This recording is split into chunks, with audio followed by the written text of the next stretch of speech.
warahmatullahi wabarakatuh. Al-Maidah ayat 6. Allah Subhanahu wa taala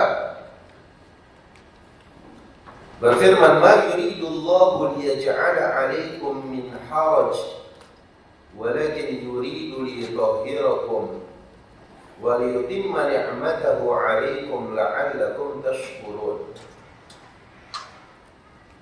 Ya, dalam surah Al-Maidah ayat 6 ini Allah katakan, "Ma yuridullah liyaj'ala 'alaikum min haraj." Allah tidak menghendaki untuk menjadikan atas kalian itu dari kesulitan. Artinya Allah tidak menghendaki bahwa agama yang dikenali oleh kaum muslimin itu sebagai agama yang sulit. Allah tidak mau bahwa agama Islam ini adalah agama yang menyulitkan umatnya. Ma yuridullahu liyaj'ala 'alaikum min haraj. Walakin yuridu liyutahhirakum, tapi Allah menghendaki untuk mensucikan kita. Dengan agama Islam ini kita disucikan oleh Allah dari kesyirikan kepada tauhid, dari kejahiliahan kepada ilmu, dari kebid'ahan kepada sunnah, dari akhlak yang tercela kepada akhlak yang terpuji. Ya. Ini mana walakin yuridu liyutahhirakum. Akan tetapi Allah itu menghendaki untuk mensucikan kalian. Jadi dengan kita beragama Islam ini, Allah Subhanahu wa taala ingin jiwa kita ini bersih. Akidahnya Allah ingin bersih ibadah kita dari perkara-perkara yang kalau kita amalkan justru mendatangkan murka Allah. Allah ingin menghendaki dari kita akhlak kita ini akhlak yang mulia. Walakin yuridu liyutahhirakum. Allah juga menghendaki pada kita ini waliyutimma ni'matahu 'alaikum, menyempurnakan nikmatnya untuk kita. Hidup di dunia ini juga bagian daripada kenikmatan. Tapi ketika kita beragama Islam, ini adalah kenikmatan yang berikutnya. Ketika kita dibimbing dengan Al-Quran dan Sunnah, ini juga kenikmatan yang berikutnya dan berikutnya. Terus Allah ingin menyempurnakan nikmatnya untuk kita semuanya. Agar apa kata Allah? La'allakum tashkurun. Agar kalian itu bersyukur. Ini dalam surat Al-Maidah ayat 6.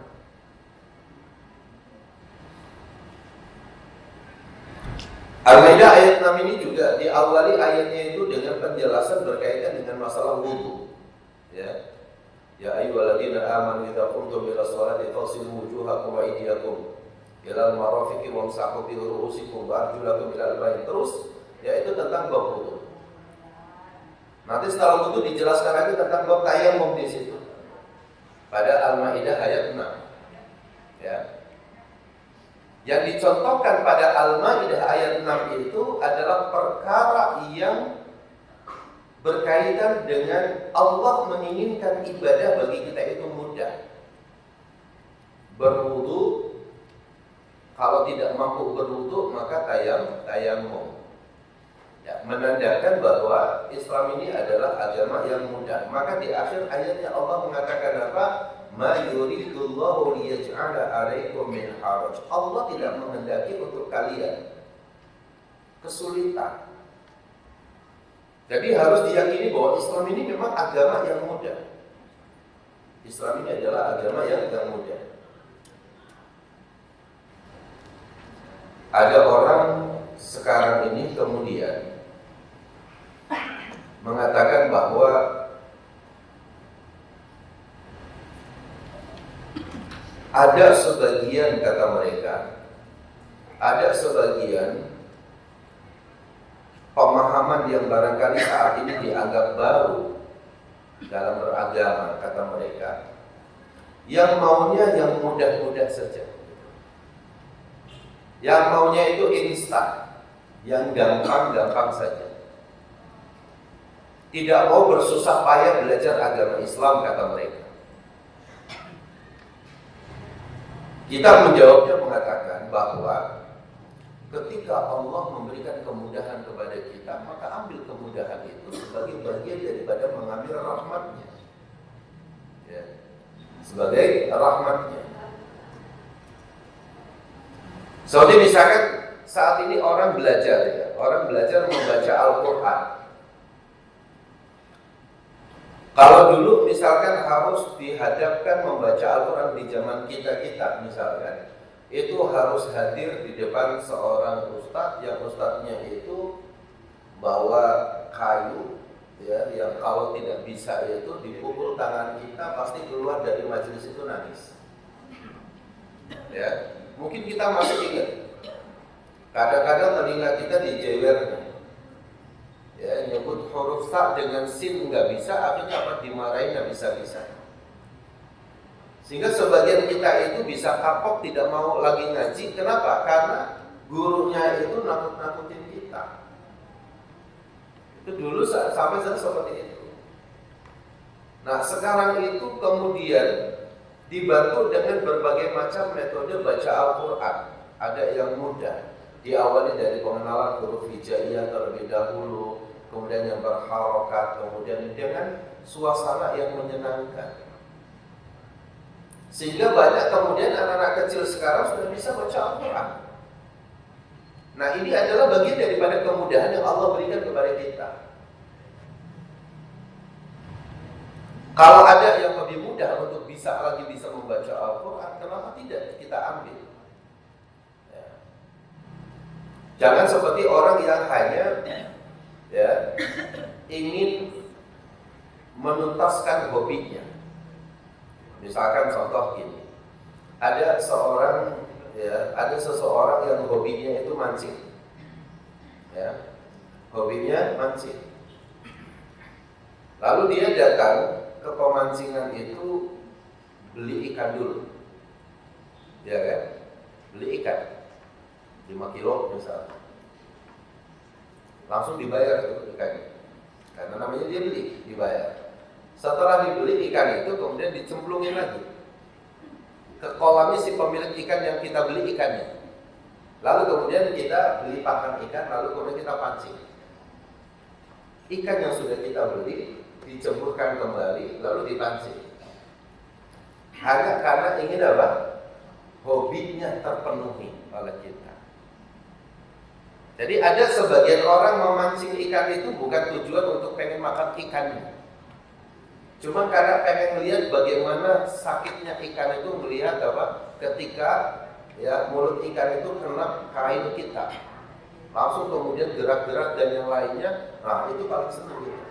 Jadi kayaknya kita ini lebih senang lihat ikan yang apa? Ikan yang sengsara kita senang.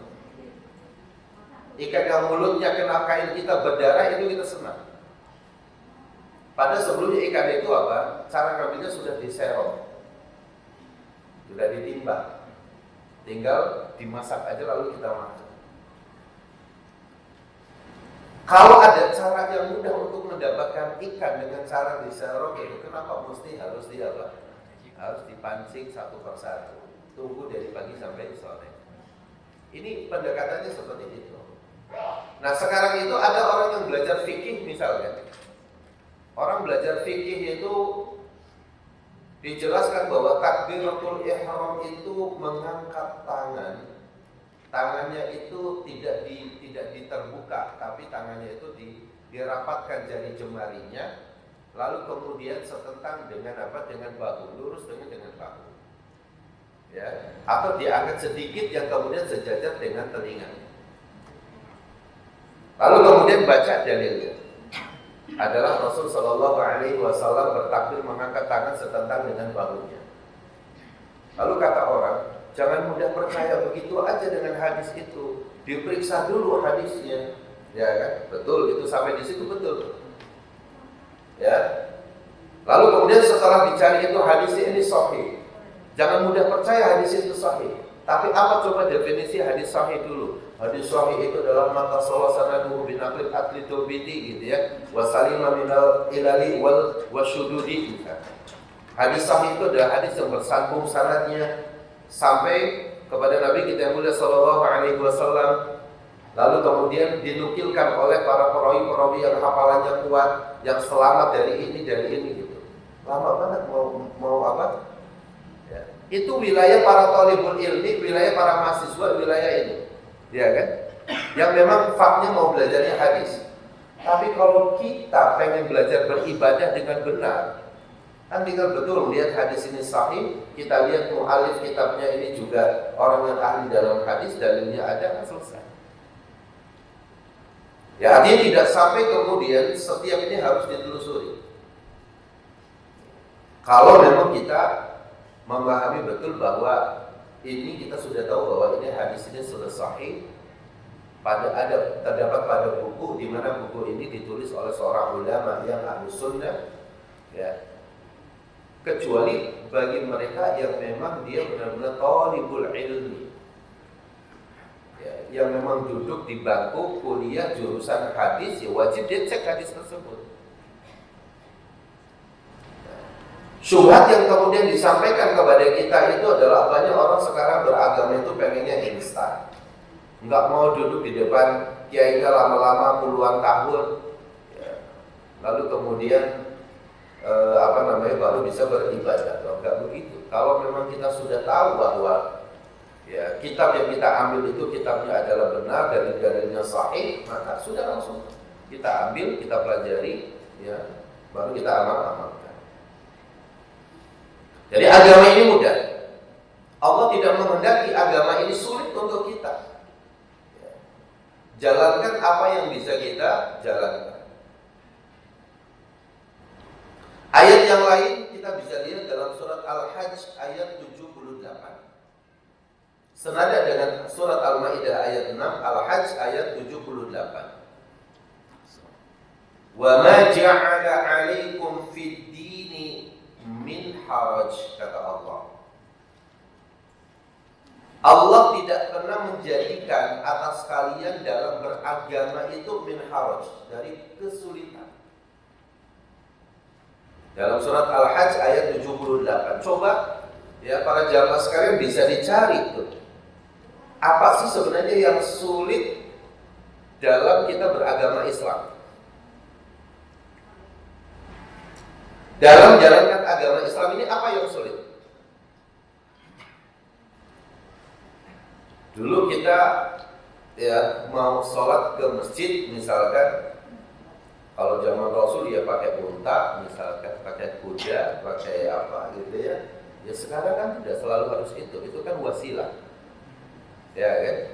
Kalau memang jalan kaki kita masih kuat, tentunya bahwa berjalan kaki Allah akan hitung setiap langkah. Kalau kita bisa pakai motor, pakai mobil, sesuai dengan memang kemampuan kita.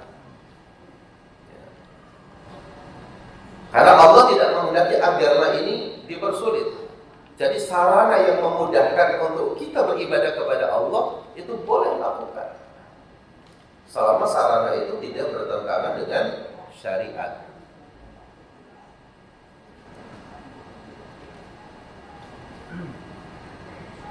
Ada orang bertanya, Ustaz, boleh nggak tawaf di lantai 2 Masjidil Haram itu ya pakai skuter misalkan, gitu ya, pakai skuter, boleh nggak?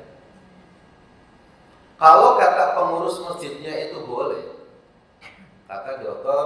Abdurrahman As-Sudais misalkan boleh, gitu ya, ya maka pakai. Karena dulu pun Rasul pernah tawaf itu berkendaraan untanya. Ya. Tapi kalau misalkan justru kalau dulu Rasul bertawaf menggunakan unta, sekarang kita pakai unta kan sulit. Orang lihat dekat-dekat dengan unta kan pada takut. Ya kan? Bisa-bisa kepala kita dicaplok sama untanya, dilempar. Tapi kalau sekarang itu di lantai 2 misalkan rata-rata tuh pakai itu ya, pakai kendaraan skuter, cepat dia. Tapi yang nggak boleh disingkat-singkat kan wiridnya, gitu ya. Misalkan contoh, kalau kita masih talbiyah misalkan, talbiyah boleh nggak usah disingkat. Kalau dulu talbiyahnya labbaik Allahumma labbaik, labbaik la syarika lak, labbaik innal hamda wan ni'mata lak wal mulk la syarika lak. Sekarang labbaik, labbaik, labbaik, labbaik, boleh enggak Ustaz? Boleh, itu ibadah, ya kan? Jadi beda kan berkaitan dengan sarana, secara dunia itu boleh kita manfaatkan. Karena ada sebagian orang juga yang nggak suka dengan penjelasan kita itu, dia mengatakan apa? Itu yang suka membidah-bidahkan gitu ya. Itu kalau sholat atau kalau naik haji atau umroh itu pakai unta saja tuh. Dulu zaman Rasul juga pakai unta. Ya, ini nggak paham. Nggak paham atau pura-pura nggak paham. Namanya tajahul. Jadi kalau al-jahil itu kan orang yang tidak tahu, kalau dikasih tahu dia terima. Kalau tajahul itu pura-pura nggak tahu, pura-pura bodoh. Ya. Padahal dia sebenarnya tahu bahwa kalau kita sekarang kajian misalkan menggunakan speaker, zaman Rasul nggak ada speaker, ya kan? Berarti speaker ini bid'ah dong, betul kalau secara bahasa. Karena bid'ah itu sesuatu yang baru, tapi kan dalam perkara dunia. Ya, taklimnya tetap, pengajarannya itu tetap. Bagaimana Rasul mengajarkan agama itu yang berdasarkan dalilnya, berdasarkan kaidah-kaidahnya dan lain-lain. Itu tetap. Sholat ya tetap itu ibadah. Tapi berkaitan misalkan sholat di masjid zaman Rasul itu nggak ada, jangankan karpet yang bagus, tikar pun mungkin itu apa adanya, dan itu langsung kepada tanah. Yang kalau habis sujud itu mungkin tanahnya nempel di dahinya. Ya kan? Nah kalau sekarang kemudian kita sholat suruh begitu gitu ya, sementara di masjid sudah ada karpetnya, sudah ada, kan itu nikmat dari Allah Subhanahu wa Ta'ala. Ya. Jadi banyak orang sekarang itu karena ketidaksukaannya terhadap dalil-dalil yang sahih atau ketidaksukaannya dengan sunnah Rasulullah SAW dalam beragama, sehingga kemudian mereka membenturkan dalil-dalil yang sebenarnya tidak berbenturan. Akhirnya mempersulit diri sendiri. Ini contoh yang kedua, dalil dari surat Al-Hajj ayat 78.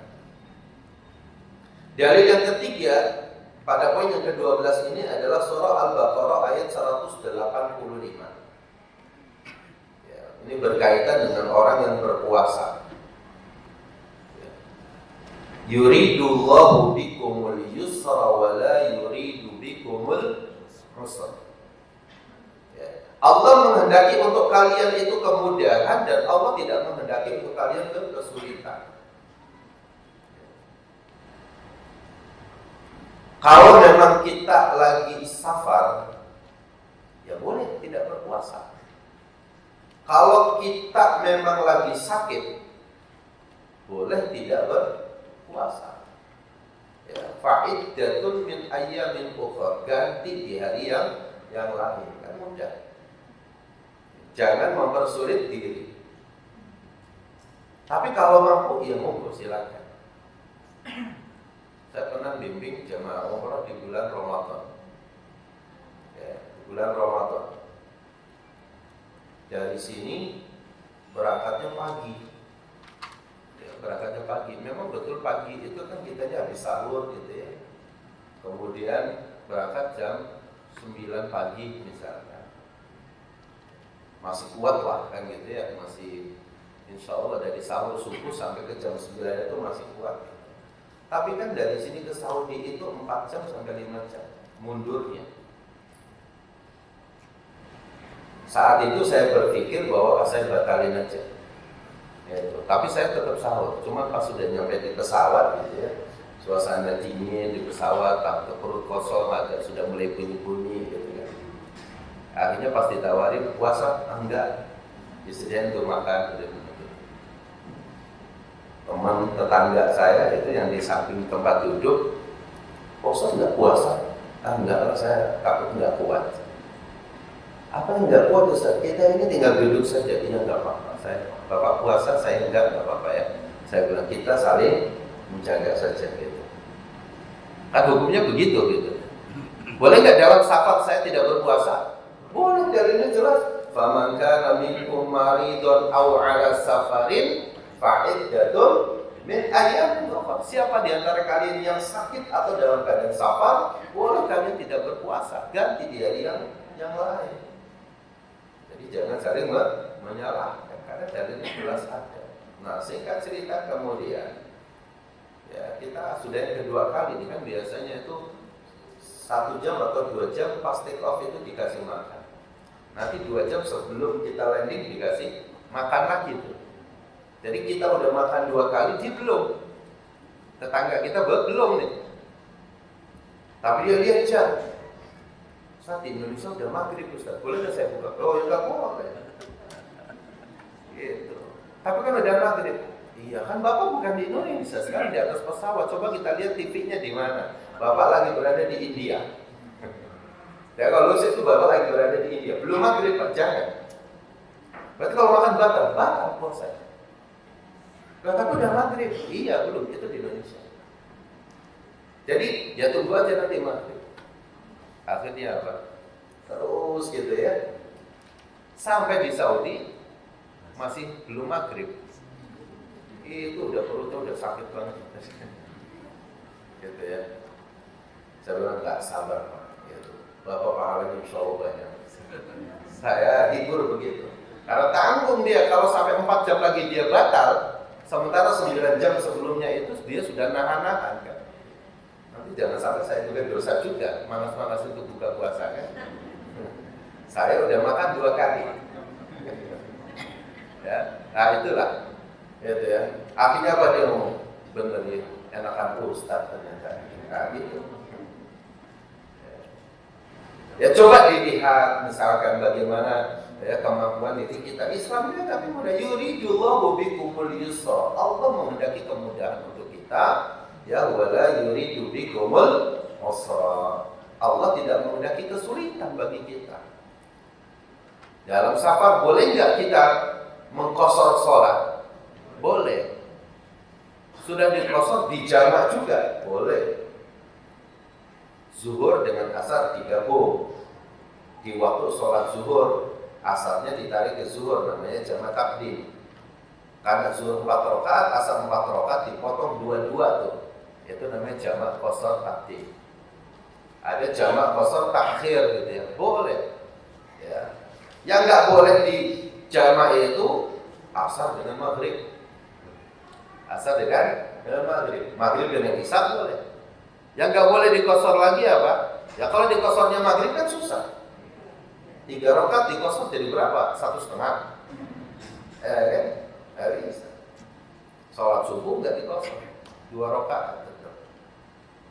Jadi ada kalanya Allah kita melihat ya, nafahat rahmatillah, bentangan rahmat Allah itu begitu luas untuk kita hambanya. Tidak mau mempersulit dalam kita menjalankan agama ini. Dalam masalah akidah juga sama para jamaah sekalian. Akidah Ahlussunnah ini adalah akidah yang mudah untuk dipelajari oleh kita. Menetapkan bahwa Allah itu ada. Cukup kita katakan dia, Allah itu ada. Enggak mungkin pohon itu tumbuh dengan sendirinya. Enggak mungkin ada langit ya ada berada di atas kita dengan sendirinya. Rafa'a ya samtaha fasawwaha ya. Meja saja yang ada di hadapan kita ada itu karena ada yang membuatnya. Apalagi alam semesta seperti ini sudah cukup mewujudkan bahwasanya menetapkan Allah itu ada. Tapi ada akidah di luar sana yang kalau menetapkan Allah itu ada itu sulit. Sebelum memberikan satu kesimpulan bahwa Allah itu ada, dia mengatakan bahwa segala apa yang ada di dunia ini pasti bergerak. Setiap yang bergerak itu pasti ada yang menggerakkan. Yang menggerakkan itu pasti memiliki kemampuan untuk menggerakkan. Yang digerakkan itu pasti memiliki kelemahan untuk yang menggerakkan. Yang menggerakkan itu tidak pernah digerakkan oleh yang lain. Sulit sekali untuk menetapkan Allah itu ada. Kalau kita mengatakan semua alam semesta ini semuanya atas aturan Allah, mudah nggak berakidah ini? Mudah. Maka kata para ulama salaf, kalau berkaitan dengan sifat-sifat Allah itu, urusan sifat Allah itu serahkan aja sama Allah. Kalau Allah katakan Allah punya tangan, ya Allah punya tangan, udah selesai. Sampai di situ, nggak usah dilanjutin tangan Allah kayak apa, itu bid'ah. Karena Rasul tidak pernah bertanya itu, para sahabat tidak pernah bertanya itu. Ya. Allah punya tangan, Allah punya wajah, sudah selesai, terserah Allah. Yaf'alu ma yasha, fa'alun lima yurid. Kan ayat itu jelas. Allah itu melakukan apa yang Allah kehendaki. Allah tidak boleh ditanya oleh kita. Lima ya Allah, kenapa engkau ya Allah ya begini gitu. Kalau nanya begitu itu sulit. Ada orang sufi, dia cerita. Orang sufi ini sedang duduk di di halaman di bawah pohon. Pohonnya itu pohon beringin. Lalu kemudian setelah itu melihat di depan dia di tempat duduknya dia lihat pohon, di depan itu ada pohon pepaya. Pohon beringin yang dia duduk di bawahnya itu pohonnya besar sekali. Ya kan begitu tuh, rindang sekali itu. Lalu kemudian dia melihat di depan itu ada pohon pepaya yang batang pepaya itu kecil, kemudian buahnya besar. Lalu orang sufi itu dia mengatakan Allah tidak adil. Ya, pohon beringin yang batangnya pohonnya besar sekali, buahnya kecil-kecil, gitu kan? Tahu ya pohon beringin itu buahnya kecil-kecil. Itu sedangkan pohon tadi? Pepaya yang batangnya itu kecil, buahnya besar-besar. Lagi ngomong begitu, itu ada buah beringin jatuh persis di hidungnya. Jatuh tuh persis di bawah dia.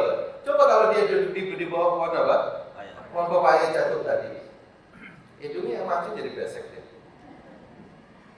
Nah, itulah di situ dia nggak bisa Allah ditanya, ya kan? Nggak bisa Allah ditanya. Ada orang bertanya bahwa kenapa Allah itu mengalirkan air dari dataran tinggi kepada dataran rendah? Enggak.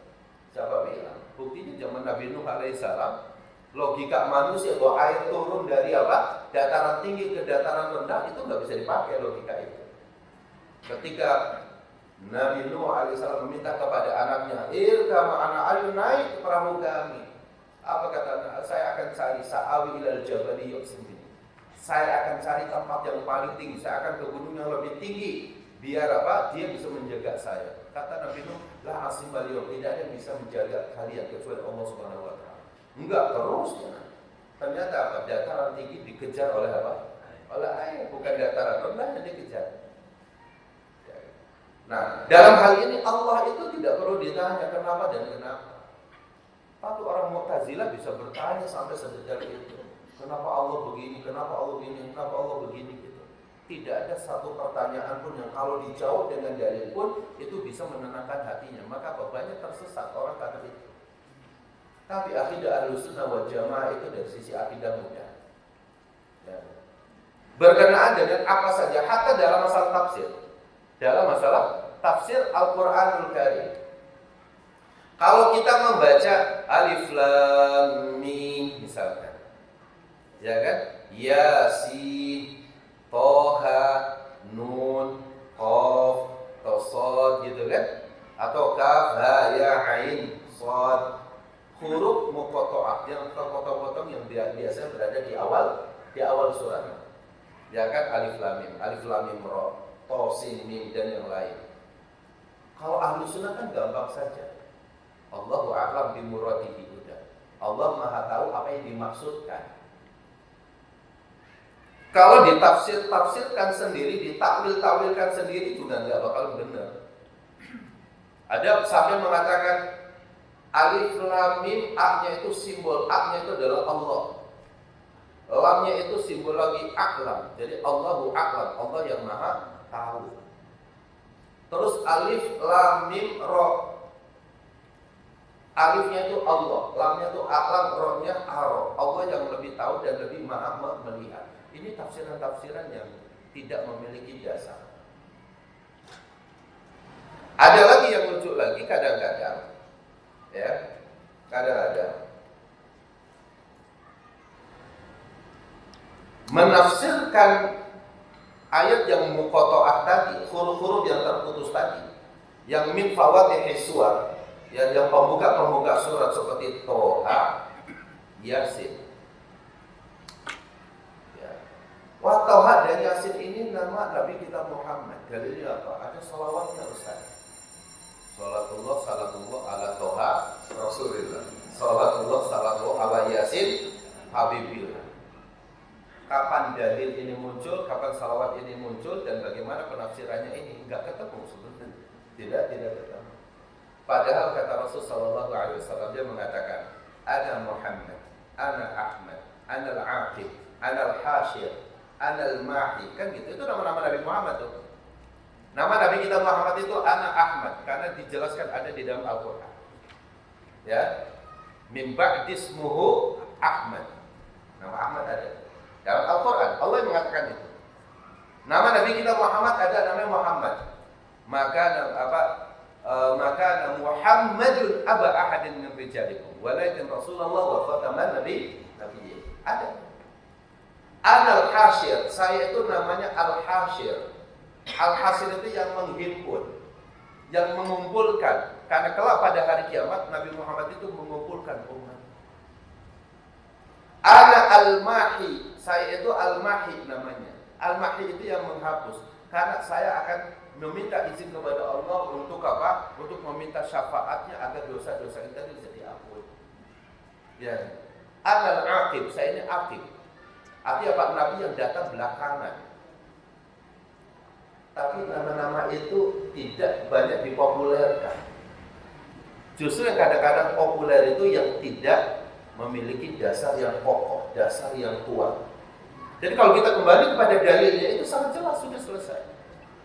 Sebutkan 5 nama Nabi Muhammad selain Muhammad, atau 3 nama Muhammad selain nama Muhammad. Ahmad, Al-Hashir, Al-Aqib, gitu ya. Kan udah jelas. Tapi kalau anak sekarang ditanya itu pasti Yasin, Toha, gitu. Saya takutnya jangan-jangan Shad juga dimasukkan. Surat Nun, gitu ya. Gitu. Kenapa? Karena itu seakan-akan nama itu. Nah, itu dalam masalah menafsirkan saja. Ahlus Sunnah itu sebenarnya agama yang menjelaskan agama sebenarnya agama yang mudah. Kalau kita membaca Kaf Ha Ya Ain Shad, Ustaz apa maknanya? Serahkan sama Allah, udah selesai. Ya. Bahkan para ulama Ahlus Sunnah banyak menjelaskan itu. Ayat-ayat itu sengaja dibuat oleh Allah di ayat yang pertama di setiap pembuka surat untuk memberikan gambaran kepada kita bahwa tolong perhatikan ayat setelahnya itu betapa pentingnya. Meskipun semua ayat itu penting. Ketika Allah katakan apa? Alif Lam Mim. Dzalikal kitabu la raiba fihi hudal lil muttaqin. Ada keutamaan Al-Qur'an yang luar biasa di situ. Sehingga ketika setelah membaca Alif Lam Mim ada perhatian yang khusus. Ya, itu di situ. Itu dalam bidang tafsir, dalam bidang tadi fikihnya. Islam ini agama yang mudah. Dalam masalah akidah tadi Islam agama yang mudah. Ya, masalah asma, sifat-sifat Allah itu ngapain dipersulit? Ngapain kita memikirkan sesuatu yang kalau terus dipikirin kita juga enggak bakalan sampai. Ya. Tafakkaru fi khalqillah wa la tafakkaru fil khaliq. Berpikirlah kalian itu, pikirkan oleh kalian itu tentang ciptaan Allah, jangan berpikir tentang zat Allah. Kenapa? Kalau memikirkan zat Allah itu gak bakalan pernah sampai kita seperti apa. Memikirkan ciptaan Allah saja seumur hidup kita ini gak bakalan selesai. Ya. Misalkan contoh, kita punya satu pohon mangga di depan rumah. Lalu kita suruh tadaburi pohon mangga tersebut. Ya. Pada usia berapa hari, di menit keberapa, di detik keberapa, daun muda itu muncul. Pada usia berapa, ya, di jam berapa, di menit berapa, di detik berapa, daun yang hijau ini berubah menjadi kuning. Lalu kemudian berapa yang jatuh ke apa? Jatuh ke setelah kering, berapa yang jatuh ke halaman. Kita pemilik satu pohon saja suruh ngitung itu nggak bisa, ya kan? Nggak bisa. Tidak ada pemilik pohon mangga yang setiap hari menghitung berapa daun kering pohon mangga yang jatuh itu. Mungkin orang di sana mengatakan, Ustaz ada aja, masa pohon mangga daunnya suruh dihitung. Nah, kalau dikaitkan dengan akidah, kita akan sampai ke situ. Betapa kita mengatakan akulah pemilik pohon mangga itu. Dengan tegasnya kita mengatakan seperti itu. Anda tetangga saya tidak punya hak dengan pohon mangga ini. Pohon mangga itu milik aku. Nah, kata kita seperti itu. Tapi gimana Anda pemilik tapi pohon mangga? Berapa sih mangga yang ada yang sedang tumbuh nih? Itu berapa? Berapa kilo gitu Pak? Kalau di kilo kan berapa kilo? Bukan berapa bijinya aja. Itu aja nggak bisa kayak itu. Untuk itulah sistem ijon itu nggak boleh dalam fikih. Ya kan? Jual beli, aku beli ini satu pohon mangga Ustaz. Berapa kira-kira? Nggak bisa. Nanti aja kalau sudah saya petikin, yang tua-tua nanti ditimbang berapa kilo, per kilo sekian, baru selesai. Enggak Ustaz, saya mau satu pohon, iya nanti. Karena kalau sekarang Anda beli, siapa yang menjamin pada saat Anda mau memetik itu masih ada semua buahnya. Bisa aja malam harinya dicuri sama orang. Anda akan rugi. Ya, ya. Nah itu sistem hijau itu kayak gitu. Tapi itu banyak berlaku di masyarakat. Yang menandakan bahwa sebenarnya Islam ini sudah memiliki satu ajaran yang luar biasa dalam masalah muamalah, gitu ya. Dalam masalah muamalah ini terkadang ya, misalnya contoh utang piutang. Utang piutang ini kalau kita mau tahu keutamaan menghutangkan kepada orang, kan juga sebenarnya kita tidak perlu khawatir uang kita itu nggak kembali, kecuali memang kita dalam keadaan yang kitanya sendiri lagi butuh, beda kan. Jadi misalkan ada orang hutang kepada kita 1 juta, saat itu kita lagi ada rezeki, misalnya uang kita ada 10 juta, dipinjam 1 juta, udah nggak apa-apa, kita pinjam. Lalu kemudian kita saat meminjam itu kemudian kita tanya, kira-kira Anda membayarnya bagaimana, kapan? 1 kali aja Ustaz, nanti saya bayar Ustaz. Bulan depan ya, saya minta waktu 1 bulan untuk membayar. Baik, sekarang tanggal 6 September. Berarti kalau itu 6 Oktober bisa bayar, insya Allah bisa. Gitu. Sekali bayar, iya sekali bayar Ustaz. Baik. Ternyata pas 6 Oktober, gitu ya, di WA nggak muncul WA. Di telepon mati. Artinya apa? Karena kita dihutangkan kan punya kewajiban. Jadi orang yang menghutangkan juga punya kewajiban. Kewajibannya apa? Nagih.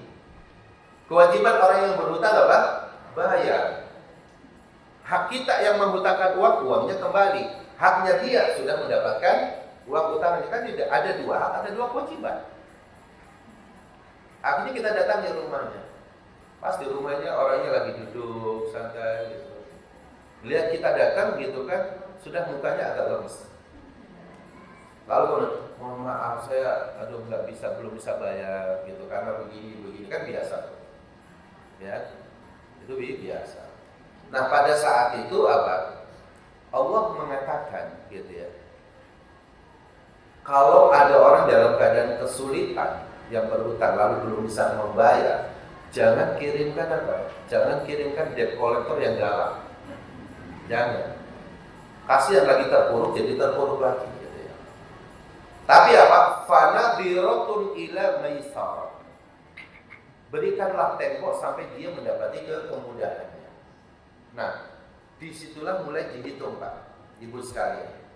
Dari sejak tanggal 6 Oktober dia nggak bayar itu, kita ada mendapatkan manfaat maknawi yang memang Allah dan Rasulnya SAW itu menginginkannya.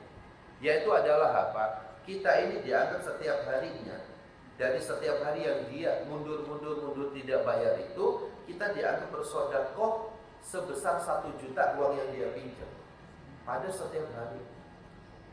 Sedekah kita itu pahalanya kita dapat memberikan kemudahan pada orang tersebut. Ketika sudah terbayarkan baru di stop di situ, selesai. Uang kita kembali tapi pahala tidak hilang. Itu dari sisi kita yang menghutangkan. Dari sisi yang berhutang, jangan coba-coba dia memiliki kemampuan untuk membayar lalu tidak sempat membayar, dia dosanya juga besar. Ya, matlul ghadiyyi dzulm. Ya. Jadi menunda-nunda padahal dia memiliki kemampuan untuk membayar, itu juga dzulm, kezaliman. Az-zulmu zulumatun yaumal qiyamah. Kezaliman itu adalah akan mendapati kegelapan-kegelapan dia pada hari kiamat. Kan lumayan juga ancaman. Ya. Orang yang berhutang tidak bisa masuk surga sampai hutangnya dibayarkan. Bahkan kalau masih dia baru meninggal, orang punya hutang itu nggak perlu disolatin dulu. Ya, sampai hutangnya dibayarkan atau ada orang yang menjamin untuk apa? Untuk membayarkan. Dan itu riwayatnya banyak. Jadi agama ini adalah agama yang mudah. Ya. Maka dijelaskan dalam hadis. Kalau tadi ada 3 dalil dari ayat Al-Quran, saya sampaikan 3 hadis, 1 hadis saja, yaitu hadis yang sahih, ya, diriwayatkan oleh Imam Al-Bukhari, hadis nomor 39 dari sahabat Abu Hurairah. Hadis riwayat Imam Bukhari nomor 39 diriwayatkan dari sahabat Abu Hurairah radhiyallahu anhu, Rasulullah bersabda, "Inna dina yusrun." Sesungguhnya agama ini mudah. Walan yushaddad dina ahadun illa ghalabahu. Sekali-kali seseorang yang mempersulit agamanya itu illa ghalabahu, kecuali dia akan terkalahkan.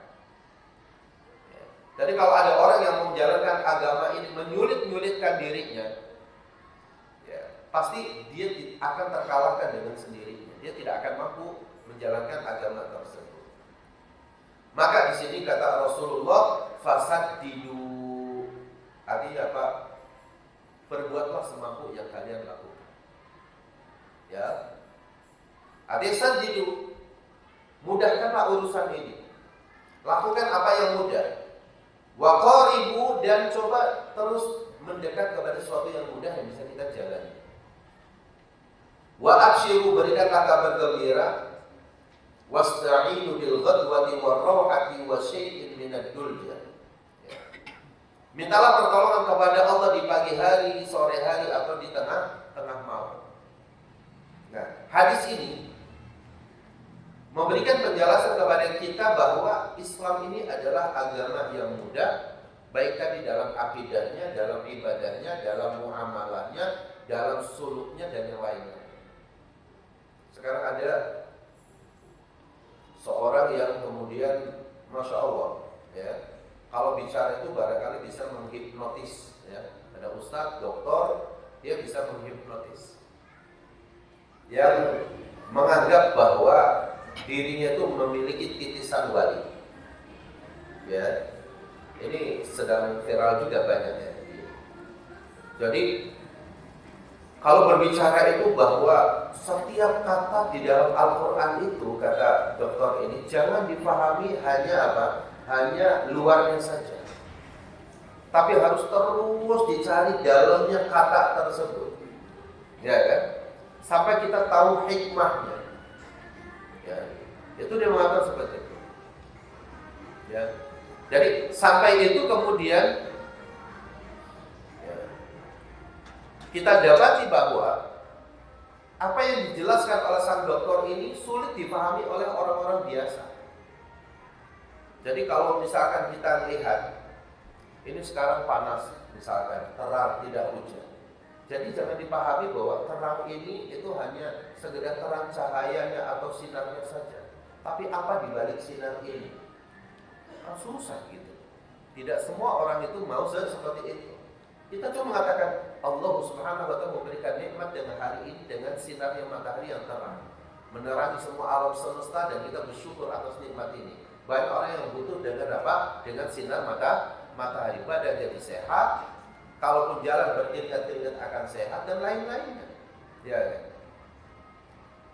Kalau segala sesuatu harus dicari tahu di balik ini semua hikmahnya apa, ya, itu tidak semua. Akhirnya apa?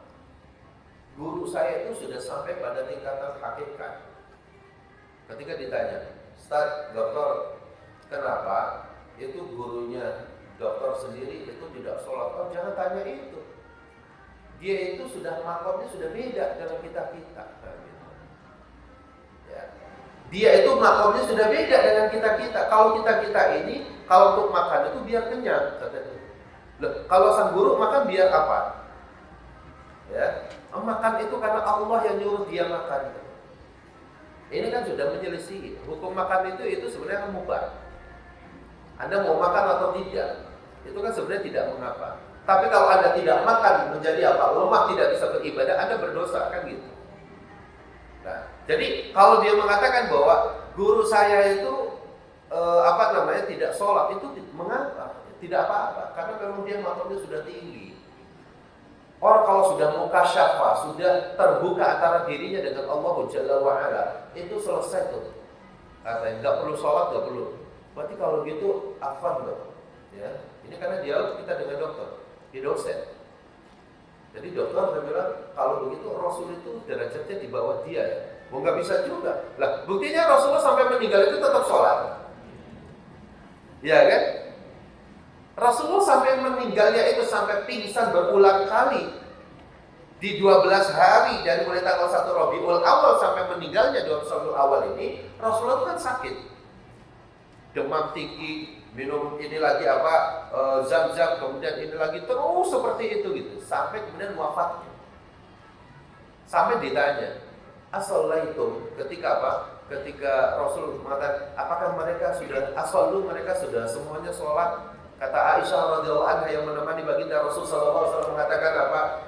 Lam yusallu, mereka belum sholat, menunggumu ya Rasul. Apa kata Rasul? Ambilkan air wudu. Maka dibawakan oleh Aisyah air wudu. Rasul pun berwudu. Setelah berwudu baru mau bangkit dari tempat duduknya pingsan. Pingsan lagi, pingsan sampai 3 kali. Lalu apa setelah pingsan 3 kali? Menandakan tidak kuat untuk pergi ke masjid. Sampai kemudian apa? Aisyah dipanggil Aisyah. Tolong ayahmu suruh ngimami. Kan begitu jadi. Artinya apa? Sampai wafatnya Rasulullah itu masih apa? Tetap sholat. Lalu kalau ada orang sekarang bahkan yang mengatakan itu dokter bahwa gurunya tidak sholat tidak mengapa, sesat enggak sebenarnya? Sesat dong. Ya, meskipun gampang saja gitu menilainya. Ya.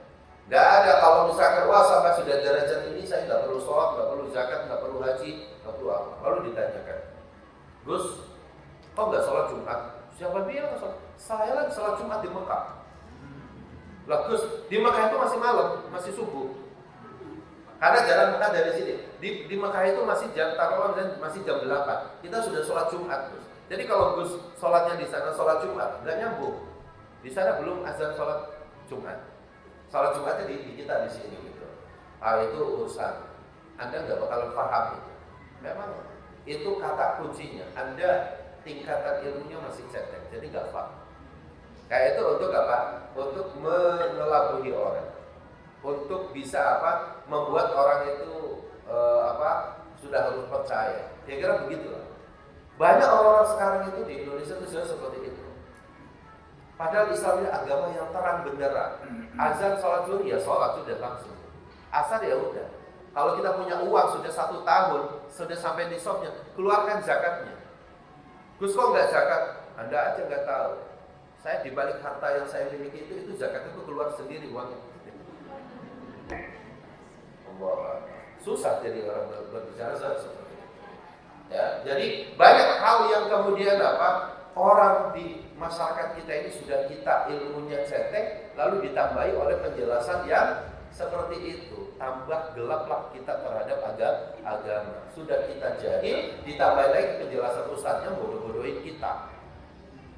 Padahal Islam ini adalah agama yang mudah. Jelaskan dengan seterbuka-terbukanya. Jelaskan semudah-mudahnya. Dengan bahasa yang mudah dipahami oleh orang. Anda sudah balik, nah berarti kalau begitu kamu wajib sholat. Kan selesai. Anda sudah balik, betul Ustaz, berarti kamu perempuan sudah harus berjilbab. Selesai. Yang penting itu jilbab hatinya Ustaz, bukan jilbab kepalanya. Loh gimana jilbabin hati? Kalimat jilbab itu udah selesai. Lughatan mahwal jilbab lughatan kan udah selesai. Nah, karena dia pengen menutupi kekurangan dirinya, Ustaz, lebih baik mana? Kepala dijilbabin tapi lisan masih ngomongin orang. Jangan bandingannya begitu. Ya kan? Katakan aku berjilbab itu karena pengen menjadi orang yang baik. Kalau lisanku tidak baik, semoga dengan jilbab ini bisa merubah suasana aku, ibadah aku itu menjadi lebih baik. Ya. Kan bisa dibedakan begini gitu ya. Kalau bapak-bapak masuk ke mall pakai jubah, Kira-kira gangguin perempuan ini enggak. Ada yang lewat gitu, cantik ya, apa begitu. Berani nggak kita pakai jubah, pakai koko, pakai peci ya gitu? Malu. Apa kata orang? Lihat tuh bajumu kan begitu. Tapi kalau kita pakai kaos, ya, kita pakai kaos, ya, pakai celana jeans, pakai sepatu, rambutnya disisirin rapi, pakai minyak rambut dan segala macam. Kita lewat gitu kan, orang nggak tahu kalau kita ustaz, kalau kita kiai. Gitu. Ya kan? Jadi kalaupun kita ngelirik-ngelirik itu orang kan nggak tahu. Tapi kalau kita pakai ini, jadi pakaian itu kadang-kadang bisa apa? Bisa mengerem, gitu. Bisa mengerem. Gitu.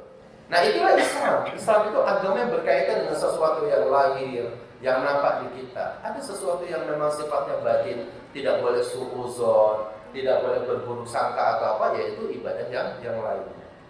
Ya, jadi seperti itu. Jadi di sini dikatakan bahwa al-Islamu dinun yusrin fi aqidatihi wa ibadatihi wa akhlaqi wa sulukihi. Islam ini adalah agama mudah dalam akidahnya, dalam ibadahnya, akhlaknya dan suluknya. Yang kedua, dalam hadis ini Nabi kita yang mulia sallallahu alaihi wasallam memerintahkan kita untuk apa? Terus kita berlemah lembut dalam menjalankan Islam ini. Jangan kaku, jangan kemudian kasar gitu ya. Terlebih kepada orang yang barangkali dia awam. Sebagaimana Rasul bermuamalah dengan Arab Badui.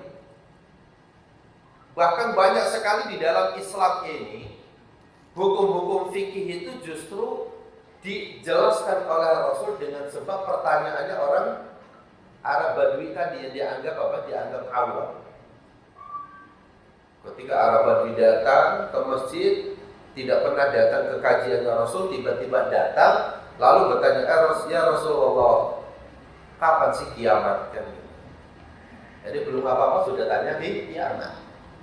Padahal belum belajar bagaimana beriman malaikat, beriman kepada ini. Kan hari kiamat itu yang terakhir. Ya. Tapi itu sudah ditanyakan. Akhirnya Rasul SAW perlu menjelaskan. Karena mustahil bagi Rasul itu adalah menyembunyikan ilmu. Rasul tidak pernah menyembunyikan ilmu. Maka Rasul itu tabligh, menyampaikan. Kata Rasul, ma'abdatta laha. Kamu tanya tentang kiamat, sebenarnya apa yang sudah kamu siapkan?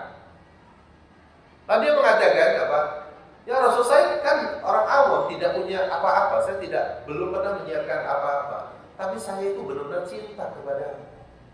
Saya itu suka dengan kamu ya Rasulullah. Kamu itu orangnya lembut, kamu itu akhlaknya baik, kamu itu begini. Maka kata Rasul apa? Anta ma'a man ahbabta. Engkau akan bersama dengan orang yang engkau cinta. Apa kata Abu Bakar Siddiq radhiyallahu anhu? Setelah mendengarkan hadis ini, maka apa? Saya bertambah cinta kepada Rasul sallallahu alaihi wasallam karena sebab pertanyaannya siapa? Orang Badui tadi. Itulah namanya arifku fil amal, arifku fil muamalah. Berlama-lama dengan orang yang apa? Dengan kita dalam berinteraksi, dalam bermuamalah itu Islam. Tidak kasar, tidak menyalahkan orang terus gitu kan. Berusaha bermuamalah dengan sebaik-baiknya. Yang salah diingatkan untuk diluruskan. Tapi kalau dia misalkan masih ada ya sesuatu yang memang dia masih bisa seperti itu, mungkin memang dia ada seperti itu, tinggal kita ya luruskan kalau ada kebengkokan dalam pemahaman. Kemudian al-hadru minat tanattu wa tasyaddud fil amal, mewaspadai sikap berlebih-lebihan ya dalam kita beragama. At-tanattu sudah dalam keadaan dia tadi ya dalam keadaan safar, dalam safarnya itu kesulitan, lalu kemudian dia kekeh sampai menyakiti dirinya sendiri, tidak mau mengambil rukhsah yang Allah berikan. Kalau dia kuat silakan saja, tapi kalau sampai menyakiti diri sendiri, sampai udah pucat padahal dia dalam keadaan safar yang memang itu Allah membolehkan itu. Kan dalilnya sangat jelas. Pernah kata Rasulullah SAW dalam sebuah safar, kita ya berjalan dari saat ini, sholat asar itu bisa di tempat nanti ketika sampai. Tapi kemudian apakah semua sahabat itu mendengarkan itu? Ya, semuanya mendengar itu, tapi kemudian tidak semua sahabat menjalankan itu. Sahabat yang datang pertama terus dia berjalan sampai ngejar waktu biar asar itu sudah di sana. Tapi ada yang di dalam safar itu juga bisa dipaksakan jalannya cepat sehingga asar itu masih di tengah jalan. Lalu kemudian kata sahabat, saya sholat di sini saja dalam perjalanan. Saya tidak bisa sholat asar nunggu sampai tujuan karena takut saya habis waktunya. Sholatlah dalam perjalanan. Apa sebagian sahabat mengatakan, kamu tidak dengar tadi apa disampaikan Rasul? Kita tidak sholat kecuali di tempat sana. Kata sahabat mengatakan, saya ini orang lemah, saya ini di sini, kekuatan saya di sini, maka saya akan sholat di sini. Sesampainya di hadapan Rasul, dua-duanya dibenarkan. Anda benar, ini benar. Jadi ada mutamatu, tidak ya kemampuan kita ini berbeda dengan yang lain. Jadi ada ifrat wa tafrid, tidak berlebihan pada sisi kanan, tidak berlebihan pada sisi kiri, tidak berlebihan pada sisi kelebihannya, tidak berlebihan pada sisi kekurangan. Sholat malam itu betul, ya itu bisa dijadikan mutlak. Ya, antum bangun misalkan jam 10 malam mau sholat terus 2 rakaat, salam 2 rakaat, salam 2 rakaat, salam 2 rakaat, salam gitu. Terus sampai bisa misalkan 30 rakaat gitu. Sementara ada yang mengatakan Rasul tidak pernah menambahi sholat malam itu 11 rakaat. Hadis Aisyah radhiyallahu anha. Jadi kalau Anda sholat malam itu sampai 30 rakaat itu menyelisih hadis Rasul sallallahu alaihi wasallam. Kalau sampai penjelasannya di situ memang iya kalau dihitung dari sisi apa? Sisi bilangan rakaatnya. Ya. Tapi Rasul itu 11 rakaat tidaklah berhenti kecuali sudah masuk waktu sahur. Anda 30 rakaat mulai dari jam 2 itu jam 3 udah selesai.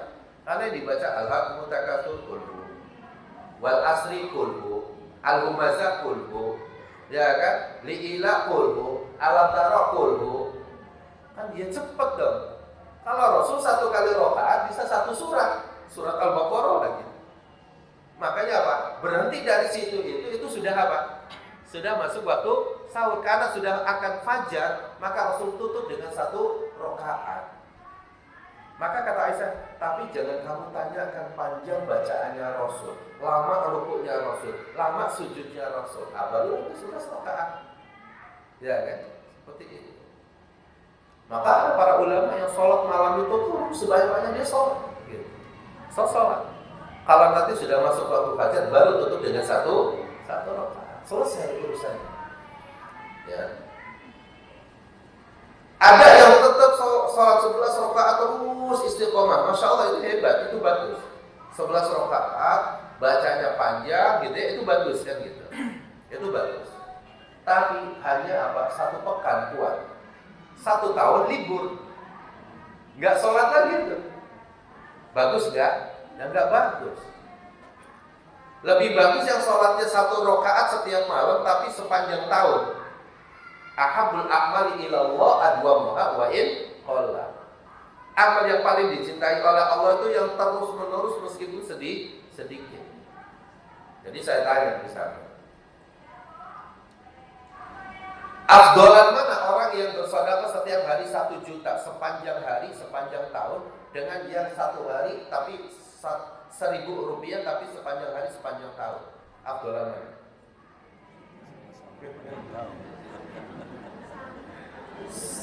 Setiap hari ada orang setiap hari sedekah 1 juta, 1 juta, 1 juta, 1 juta terus nggak pernah berhenti sampai sepanjang tahun. Ada orang bersedekah 1.000, 1.000, 1.000 terus sepanjang hari, sepanjang tahun. Afdolan mana? Bandingannya susah katanya. Kita katakan apa?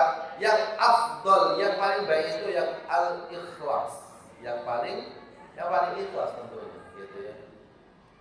1.000 kalau ikhlas, ya bagus. Tapi 1 juta kalau dia ikhlas betul, ya itu lebih hebat lagi. Apa kata Rasul? Dzalika fadlullah. Ya, dzalika fadlun min Rabbi. Itulah karunia Allah. Ketika orang-orang miskin di zaman Rasul itu mengatakan kepada Rasul, ya Rasulullah, Dhahaba ahli dusur bil ujur. Orang kaya itu banyak mengantongi pahala. Beda dengan kita yang miskin. Kata orang miskin begitu. Siapa bilang, kata Rasul? Kamu juga bisa mendapatkan hak yang sama, pahala yang sama, sebagaimana pahala mereka. Gimana caranya? Kalau kamu lebih sholat, baca subhanallah 33 kali, Allahu Akbar 30, Alhamdulillah 33 kali, Allahu Akbar 33 kali. Ditutup la ilaha illallah wahdahu la syarikalah lahul mulku wa lahul hamdu wa huwa ala kulli syai'in qadir. Anda baca tuh. Nanti pahalanya sama dengan pahala sedekahnya orang-orang kaya. Tapi orang miskin biasa habis sholat assalamualaikum warahmatullahi wabarakatuh pergi. Oh, ini habis sholat khusyuk. Ya, khusyuk. Ya. Orang kaya ngeliat tumben orang miskin. Habis sholat biasanya pada pergi, ini duduk. Tanyalah orang kaya kepada Rasul. Ya Rasulullah, saya lihat ada perbedaan hari ini. Ini si fulan. Kok mereka tetap duduk? Apa yang mereka baca? Rasul mengatakan, kemarin mereka datang iri dengan kalian karena pahala kalian yang begitu banyak. Ya Rasul, amalan apa? Kami juga pengen dapat pahala. Orang kaya begitu. Kami juga pengen dapat pahala. Kalau begitu apa? Ya udah amalkan sama seperti mereka. Antum baca subhanallah 33 kali, alhamdulillah 33 kali, Allah Akbar 33 kali. Kalau orang kaya kan biasanya habis sholat tetap di masjid. Kenapa? Enggak pernah pergi kemana-mana. Kenapa ya? Duitnya udah banyak. Ya kan? Duitnya udah banyak. Dia udah tenang, di rumahnya udah tabungannya udah banyak. Tapi ini menambah hebat lagi karena diam di masjidnya sambil zikir juga. Subhanallah. Orang di sini lihat lagi, loh, kok sama? Ngomong lagi kalau miskin kepada Rasul, bicara lagi kepada Rasul. Ya Rasulullah, kalau kayak gini gimana? Kita mau sama dengan mereka? Kata Rasul, itulah karunia Allah yang Allah berikan kepada mereka dengan harta mereka. Udah kamu yang penting lakukan amalan ini, ya kan? Mereka biarkan amalan itu. Jadi kita di zaman Rasul Shallallahu Alaihi Wasallam itu memang tidak ta'amul, tidak berlebih-lebihan, tapi mengikuti mana Rasul Shallallahu Alaihi Wasallam memberikan kesempatan beramal tersebut. Ya. Jadi yang bisanya misalkan itu 3 rakaat, terus saja 3 rakaat terus. Jangan yang 3 rakaat, cuma tuh 11 rakaat juga paling cuma seminggu gitu. Nggak usah begitu. Yang bisanya 3 rakaat, melihat yang 11 rakaat dukung. Semoga Anda istiqomah kan gitu. Yang 11 rakaat jangan 3 rakaat pahalanya sedikit. Itu salah juga jadi. Jadi biarkan saja. Masing-masing pasti punya kelebihan. Yang paling Yang paling afdal tentunya adalah akhlasuhu wa aswabuhu. Yang paling ikhlas, yang paling benar. Ikhlas karena Allah, paling benar mengikuti tuntunan Rasulullah SAW. Kemudian pada hadis ini juga ada 3 waktu, di mana 3 waktu ini penting untuk perjalanan seorang hamba kepada Allah. Karena kata Rasul apa? Wasta'inu bil ghadwati war rohati wa syai'in minad dulja. Mintalah pertolongan kepada Allah pagi hari, sore hari atau malam hari. Ada 3 waktu. Al-ghadwah itu awal waktu. Habis sholat subuh kita banyak berdoa kepada Allah Subhanahu wa taala. Habis subuh jangan tidur dulu. Ya. Kalaupun kita malamnya itu misalkan ada kerja shift malam, habis subuh itu usahakan berzikir terlebih dahulu, berdoa terlebih dahulu, minta pertolongan kepada Allah karena itu di awal waktu. Ya, Allahumma barik li ummati fi bukuriha, kata Rasul. Ya Allah, berkahilah umatku di awal waktunya, di pagi hari ini. Jadi kalau kita tidur, keberkahannya hilang. Maka kata Rasul di sini wasta'inu bil ghadwah. Itu yang pertama. Jadi subuh itu berdoa, berzikir kepada Allah. Yang kedua, waktu yang kedua itu adalah akhirun nahar, yang disebut dengan ar-rauha. Menjelang maghrib itu berdoa kita kepada Allah. Pertama awal siang, yang kedua itu menjelang maghrib. Ya, menjelang maghrib hari apa saja. Ada memang hadis dikatakan asar di waktu hari Rabu itu waktu mustajab. Jumat ya yang pada asar sampai menjelang maghrib. Tapi kalau lihat dari keumuman hadisnya, setiap sore menjelang maghrib berdoalah kepada Allah, itu waktu yang mustajab. Itu karena akhiru an-nahar, waktu akhir di siang hari itu menjelang maghrib. Sebelum terbenam matahari berdoa kepada Allah Subhanahu wa taala. Waktu yang ketiga syai'in minad dulja. Sedikit dari waktu akhir malam. Yang disebut sedikit di sini apa? Sepertiga malam yang terakhir. Ya kan? Sepertiga malam yang terakhir itu waktu yang mustajabud dakwah. Yang kalau kita berdoa pasti akan dikabulkan, kalau kita minta kepada Allah pasti akan diberi, kalau minta ampun pasti akan diampuni. Itu kapan? Syai'in minadul jah. Waktu yang sedikit dari akhir malam. Itu kapan waktunya? Sepertiga malam yang terakhir. Kalau maghrib itu jam 6 misalkan, ya, kemudian subuhnya jam 4 tinggal kita bagi 3, sepertiga malam terakhir itulah kita berdoa. Mungkin jam 2 mulai sepertiga malam sampai waktu fajar. Ya. Itulah waktu yang mustajab, kita berdoa meminta kepada Allah Subhanahu wa taala. Itu yang mustajab. Jadi kata Rasul 3 waktu. Waktu yang sangat sangat tepat untuk as-sair ilallah, berjalan menuju Allah Subhanahu wa taala. Maksudnya apa? Mentakorubkan diri kita kepada Allah. Pertama awal waktu siang yaitu di subuh, yang kedua akhir waktu siang menjelang maghrib, dan yang ketiga sepertiga malam yang terakhir. Hadisnya adalah hadis sahih diriwayatkan oleh Imam dari sahabat Abu Hurairah oleh Imam Bukhari. Hadis nomor 39. Baik. Jadi dari sinilah kita dapati bahwa Islam ini pada poin yang ke-12, kembali kepada pembahasan kita, karakteristik agama Islam. Islam itu sangat jelas, Islam itu sangat mudah, tidak sulit, dan Islam mudah dipahami oleh setiap orang. Akidahnya, ibadahnya, muamalahnya gitu ya. Kan sekarang bikin sulit itu kan kadang nama-nama ini Pak. Kalau kita belajar muamalah, belajar fikih muamalah, bab jual beli. Bab jual beli itu yang susah itu nama-namanya itu di perbankan atau misalkan di finance dan yang lain-lain itu istilah-istilah barat, itu yang susah. Orang kita jangankan suruh menerjemahkan istilah yang istilah-istilah barat seperti itu gitu. Contoh gadai misalkan, itu kan bahasa kita, gadai. Kita belajar gimana fikih gadai menggadai itu aja susah. Tapi kalau misalnya gimana menggadaikan gimana hukum menggadaikan saham dalam bentuk lembaran kertas, wah itu sulit. Saham itu dalam bentuk kertas cuma tulisan saja gitu. Sekian poin gitu. Nah, itu orang-orang yang keumuman kita itu ngapain pusing-pusing gitu. Karena di benaknya orang itu menggadaikan, saya punya motor gitu, saya perlu duit, saya gadaikan aja kan selesai. Tapi apakah fikihnya sampai di situ aja kan enggak? Mesti dijelaskan, motor ini boleh dipakai enggak? Kalau si penerima gadai.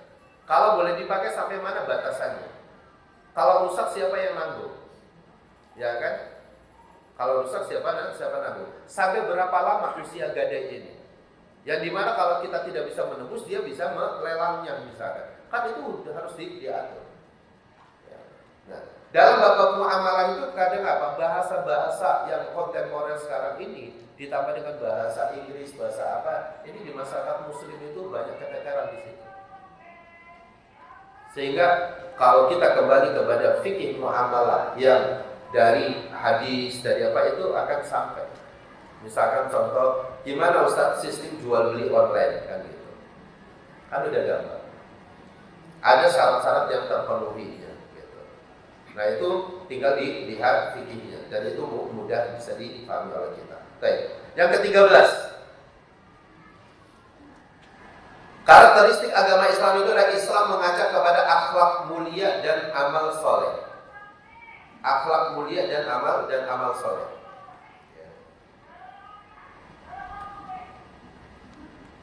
Allah Subhanahu wa taala berfirman, "Khudil afwa wa'mur bil 'urfi wa a'rid 'anil jahilin." Berikanlah permaafan, perintahkanlah ia berbuat baik, dan berpalinglah dari orang-orang yang jahil, orang-orang yang bodoh. Ya. Pada ayat ini, ya surat Al-A'raf ayat 199, ini ada 3 bentuk akhlak yang mulia. 3 bentuk akhlak yang mulia. Jadi ayat 199 surat Al-A'raf ini, jadilah pemaaf, itu yang pertama. Jadilah orang yang mudah memaafkan. Yang kedua, jadilah orang yang sering beramar ma'ruf, nyuruh orang berbuat baik. Yang ketiga, berpaling dari orang-orang yang bodoh. Ada 3. Contoh akhlak mulia yang lain dalam surat Fussilat ayat 34. Allah katakan, idfa' billati hiya ahsan fa idzal ladzi bainaka wa bainahu adawatun ka'annahu waliyyun hamid. Tolaklah kejahatan itu dengan cara yang lebih baik, sehingga orang yang di antara kamu dan antara dia ada permusuhan seolah-olah menjadi teman yang sangat setia. Maknanya di sini adalah apa? Akhlak yang keempat itu balas keburukan dengan kebaikan.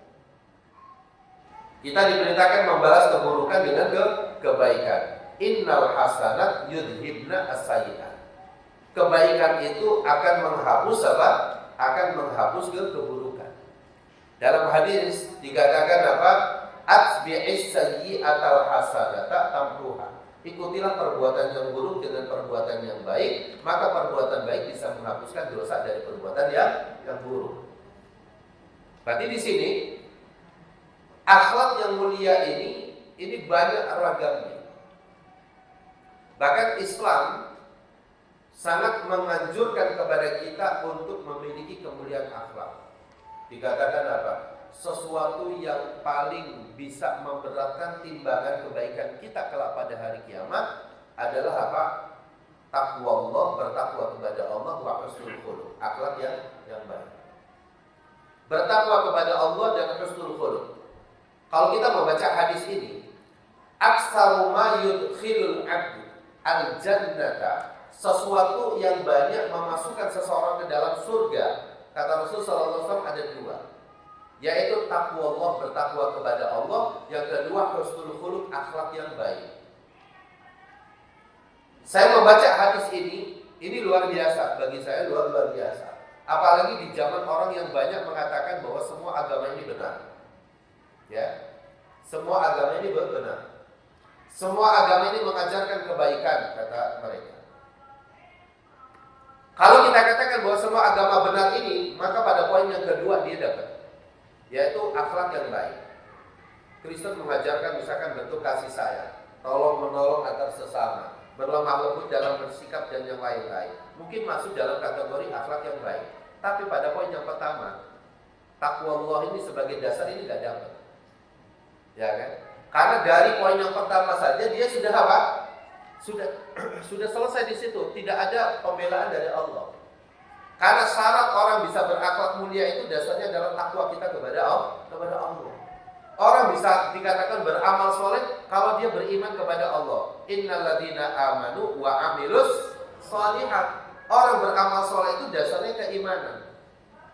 Jadi kalau orang dikatakan amal soleh itu berbuat baik, itu nggak cukup. Amal soleh itu berbuat baik yang dasarnya adalah iman kita kepada Allah.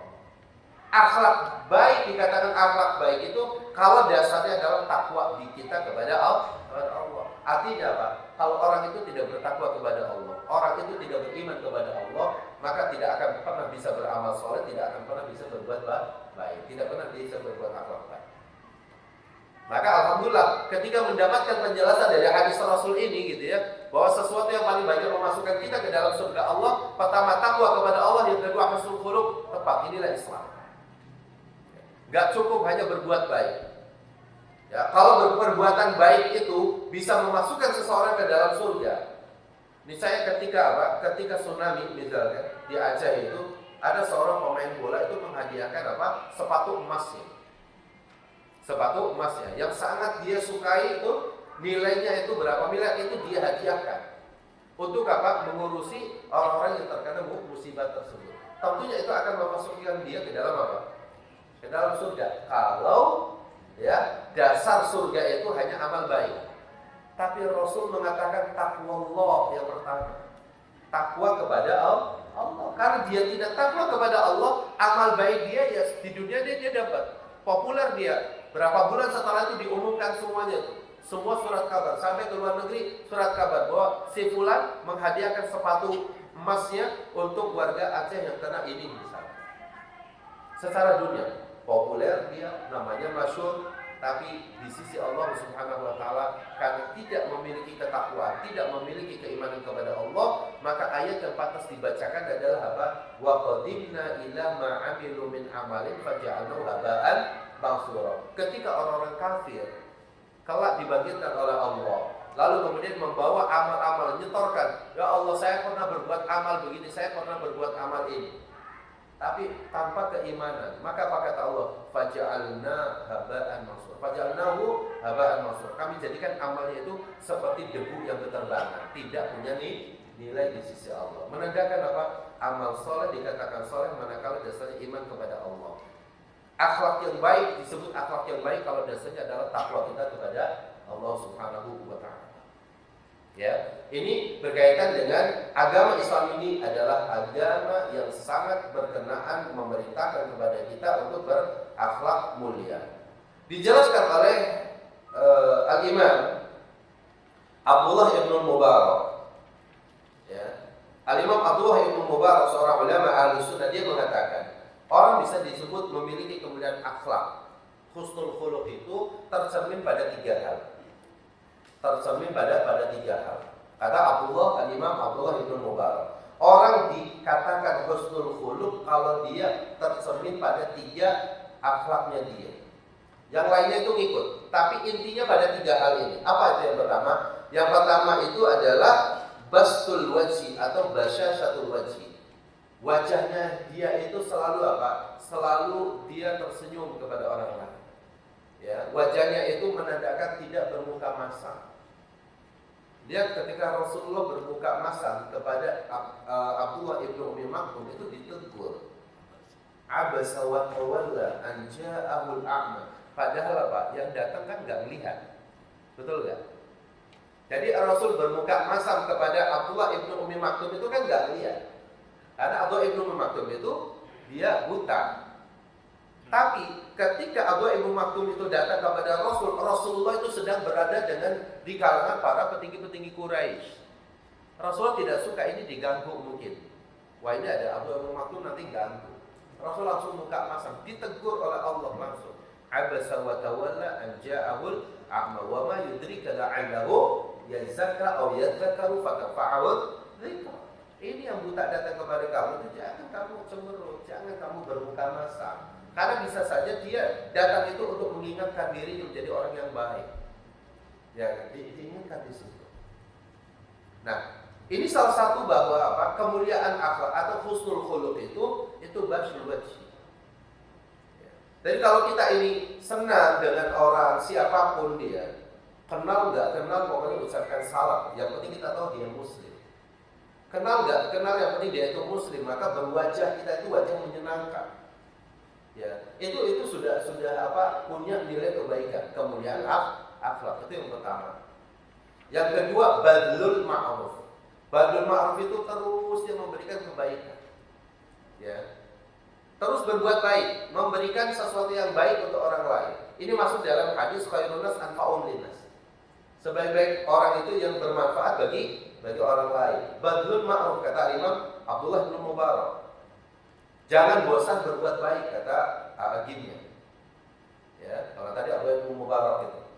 Ya, kalau kata agimnya jangan pernah bosan berbuat baik. Terus saja berbuat baik. Orang yang kita berbuat baik lalu dia mencela kita enggak ada masalah, bukan urusan kita. Ya kan? Kadang-kadang kitanya juga akhirnya membatalkan amalan kita sendiri. Tetangga ya, benar-benar enggak tahu diri ya. Sudah dikasih 1 mangkok mie, dikembalikan mangkoknya dalam keadaan kotor. Cobalah kalau misalkan dia kasih mie yang masih 1 bungkus saja kan nggak apa-apa. Nah, itu berarti nggak ikhlas. Jadi pahala itu dibatalkan oleh siapa? Oleh kita sendiri. Padahal Allah sudah mengatakan la tubtilu shadaqatikum bil manni wal adza. Jangan kamu batalkan pahala sedekah kalian dengan ngungkit-ngungkit pemberian, apalagi menyakiti. Mungkin pemberian benar ya, apa kata orang semuanya itu. Ini memang orang nggak tahu diri, ini tetangganya. Dikasih ini, dibalasnya benar-benar gitu. lalu kita bacakan puisinya. Ya kan, air susu dibalas dengan air tuba. Terlalu jauh penilaiannya. Mungkin bisa saja pada hari itu dia ingin mengembalikan kepada mangkok kita yang kotor tadi, biar kita dapat pahala lagi. Betul nggak? Terima aja dengan ikhlas. Ya, setelah dikembalikan, aduh mohon maaf ya sebelum bisa memberikan balasan yang terbaik. Oh nggak apa-apa, jangan aku sini mangkoknya. Dia cuci, pahala lagi itu bagi kita. Tapi pahala itu bisa hilang kalau tadi kita komentar. Hati-hati lah yang gitu, ya kan? Kadang-kadang kita membatalkan pahala itu bukan orang lain, kita yang membatalkan diri kita. Gitu. Kita bagaimana mau dikatakan badul ma'ruf, ya kan? Berbuat baik. Berbuat baik itu tidak boleh diambil-ambil di belakangnya itu tapi saya mau begini tapi saya mau begini tapi itu nggak usah. Ya. Kalau orang dulu lisannya tapi sekarang saya mau berbuat baik tapi tolong ya di belakangnya ada banner ya. Ada banner. Saya lagi ngasih sedekah nih di foto ya, salaman di foto gitu. Sedekah dari fulan gitu ya. Itu nggak usah. Saya khawatir dengan banner semakin murah dan gampang ini pahala kita semakin habis juga. Kalau dulu kan mungkin susah ya. Kita mau sedekah itu harus bikin apa tuh? Nyablon atau apa kan gitu. Oh, sekarang kan gampang. Besok ada acara apa gitu ya. Hari ini tuh bisa dicetak bannernya selesai. Tapi pada hari itu pahalanya juga selesai juga. Karena setelah kita difoto dengan banner itu langsung masuk ke Masuk ke medsos, dikirimkan kemana-mana. Masya Allah, dia sedekah ini gitu kan. Habis tuh pahala. Hati-hati kita. Makanya kata para ulama salaf itu sesuatu yang banyak ya, yang jalan untuk mudah kita husnul khotimah. Jalan yang mudah untuk husnul khotimah itu adalah menyembunyikan kebaikan.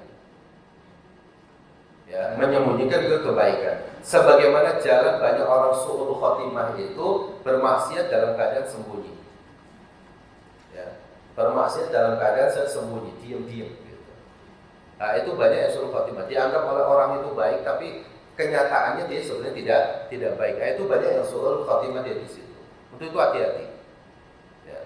Maka kalau kita badul ma'ruf berbuat baik sudah tutup selesai gitu. Bahkan Rasul mengingatkan kepada seorang ayah dan seorang anak yang berdebat gara-gara sedekah. Ya, gara-gara apa? Yahya dan Yazid dan Ma'an. Ya, kata ayahnya gitu, dia langsung bawa sekantong emas atau apa lalu diberikan kepada pengurus masjid. Ayahnya orang kaya, anaknya itu miskin. Lalu anaknya itu dia melihat, wah ini ayahku sedekah di sana. Maka diikuti. Setelah ayahnya pulang langsung ditemui itu. Sebelum datang orang miskin yang lain, anaknya itu datang duluan. Saya miskin. Saya kiranya perlu harta yang tadi ada dititipkan kepada Anda. Loh, Anda kan anaknya dia. Iya. Tapi saya tidak dikasih sama ayah saya. Ayah saya malah ngasih sama Anda. Ya udah, kata pengurus masjid, ini untuk Anda. Ibu pulang ke rumah, ayahnya marah. Saya infak bukan untuk anak saya. Saya infak untuk masjid, tapi saya punya hak di situ. Lalu dia mengatakan apa? Ayo kita ke Rasul. Maka ayah dengan anak memperadilankan itu ke Rasul. Apa kata Rasul mengingatkan? Kamu wahai ayah, ya, kamu udah dapat pahalanya, udah nggak usah diuntungin. Kepada anaknya, kamu punya hak untuk mengambilnya. Selesai. Artinya apa? Kalau kita berbuat baik, jangan diingat-ingat terus. Itu maksudnya. Kalau kita berbuat baik, jangan diingat-ingat terus. Nah, sesuatu yang sering mengingatkan kita berbuat baik itu kan dokumentasi. Betul nggak? Coba dilihat, perasaan saya pernah sedekah di sini 2 tahun yang lalu, berapa ya nilainya? Dicari pengurus masjid. Itu pengurus masjid sambil ya ada harapan dia bersedekah lagi gitu ya, tapi sambil kesel juga. Ya Allah, 2 tahun yang lalu saya suruh cari dokumennya. Ngapain begitu-gitu? Udah sedekah aja selesai. Mengenai misalkan orang itu khianat terhadap sedekah kita atau apa, itu tanggung jawab dia di hadapan Allah. Sudah selesai. Ya kan? Nah, kita jangan menjadi Tuhan untuk orang lain, bahasa orang sekarang itu nyebutnya. Kalau kita berbuat baik udah selesai. urusan dia salah, urusan dia ini, kalau kita tahu penyimpangan kita ingatkan. Tapi kalau misalkan kita tahu bahwa dia juga amanah, dia ini sudah nggak perlu ditelusuri. Itu yang kedua, badlul ma'ruf. Yang ketiga, kaful adza. Akhlak baik yang ketiga itu adalah cegah diri kita untuk tidak menyakiti orang lain dengan lisannya, dengan perkataannya, dengan perbuatannya. Karena kata Rasul yang paling dasar itu al-muslim man salimal muslimuna min lisanihi wa yadihi. Seorang muslim dikatakan muslim itu manakala orang muslim lain itu merasa aman dari lisan kita dan perbuatan-perbuatan kita. Jadi kaful adza ini penting, kata Imam Abdullah Ibnul Mubarak. Tahan diri kita untuk tidak menyakiti orang lain. Mata kita kalau melihat orang itu jangan sampai mata kebencian. Jangan ainus sukhti. Jangan mata kebencian. Kalau mata kebencian itu selalu apa? Negatif terus. Kan dalam bait syairnya dia mengatakan bahwa apa? Wa ainur ridha an kulli aibin kalilatun wa ainus sukhti tubdil masawiyah. Pandangan mata keridoan itu melihat ada aib orang aja pengennya ditutupi. Itu kalau kita ridho. Ya, aib orang itu pengennya ditutupi. Tapi kalau ainus sukhti, pandangan mata kebencian, tubdil masawiyah, semua keburukannya tidak perlu diungkapkan. Maka apa? Pandangan mata selalu tersalah, pandangan hati itulah yang hakiki. Jadi pada hati itu adalah memandang sesuatu dengan kecintaan kita agar amal kita tidak hilang, agar amal itu orang itu juga tetap dia berbuat baik. Ya, ini yang harus dipahami oleh kita. Kaful adza, jangan pernah kita ya menyakiti orang-orang lain. Tahan diri kita untuk tidak menyakiti orang lain. Ya, baik. Inilah dua hal yang insyaallah taala bisa kita bahas di kesempatan pagi hari ini. Ya, karena ini waktu sudah habis dari apa yang kita sampaikan. Semoga hal ini bermanfaat. Ya, pada poin bahwa Islam ini agama yang mengajarkan kemuliaan akhlak. Ya, semoga hal ini bermanfaat. Ya, aku qouli hadza wa astaghfirullah li wa lakum.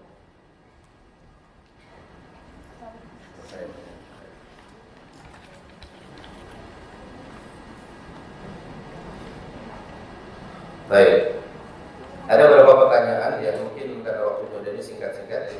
Assalamualaikum. Sampai kapankah orang tua mempunyai kewajiban menasihati atau mengingatkan anak-anak kita ya pada kebaikan dan ketaatan kepada Allah? Apakah orang tua tetap itu berdosa jika sudah mengingatkan atau menasihati? Namun anak masih belum bisa mengamalkan ibadah sesuai syariat tapi masih berbuat maksiat. Yang pertama bahwa mengingatkan anak, karena anak itu tanggung jawab kita. Meskipun anak itu sudah berkeluarga, meskipun ada usia sampai balik, ya, tapi kesalahan anak itu tetaplah kalau kita tahu, kita tetap berkewajiban untuk mengingatkan. Pertama, sesama Muslim. Yang kedua, apalagi dia memiliki apa? Memiliki bagian daripada mas'uliyah, tanggung jawab di kita. Ya, meskipun ya kita tidak akan dibebani dengan dosa anak yang sudah balik, ya, kecuali memang dosa anak yang sudah balik itu hasil pengajaran dan didikan kita. Ya, ada anak kita sebelum balik itu diajari keburukan oleh kita, sampai balik pun kita tetap masih mengajarkan keburukan kepada anak ini. Maka setelah dia balik pun, anak itu ketika masih melakukan keburukan hasil didikan kita, maka kita akan terbawa dosanya. Karena itu namanya sunnatan sayyi'ah. Ya. Tapi kalau kita mengajarkan dia berbuat baik, mengingatkan dia berbuat baik, lalu kemudian apa? Anak kita itu ternyata dia melakukan keburukan, tidak mengikuti apa yang kita perintahkan atau yang kita ingatkan, maka insya Allah tugas kita mengingatkan itu sudah selesai. Hujahnya sudah sampai kepada dia, maka anak bertanggung jawab dengan apa? Bertanggung jawab dengan apa yang dia amalkan. Wala taziru waziratun wizra ukhra. Seseorang tidak akan dibebani dengan dosa orang lain. Kecuali apa tadi? Kecuali dosa itu hasil didikan kita. Gitu ya. Untuk itu, kalau kita pernah mengajarkan keburukan kepada anak kita, segera kita ingatkan kepada anak bahwa dulu saya pernah mengajarkan kepada kalian itu salah. Sekarang saya ingin mengingatkan, apa yang salah itu jangan tolong dilakukan. Itu namanya bentuk apa? Bentuk penyesalan diri kita, mengingatkan kepada sesuatu yang lebih baik.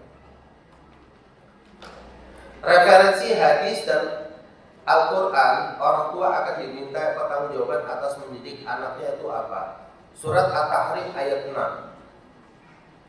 Ya ayyuhalladzina amanu qu anfusakum wa ahlikum naro. Itu yang paling nyata. Jagalah diri kalian dan anak kalian, keluarga kalian dari api neraka. Itu menjadi tugas utama kita. Ya ayyuhalladzina amanu qu anfusakum wa ahlikum naro. Ya, itu ayatnya. Kalau hadisnya sangat banyak sekali. Ya, hadis tentang apa?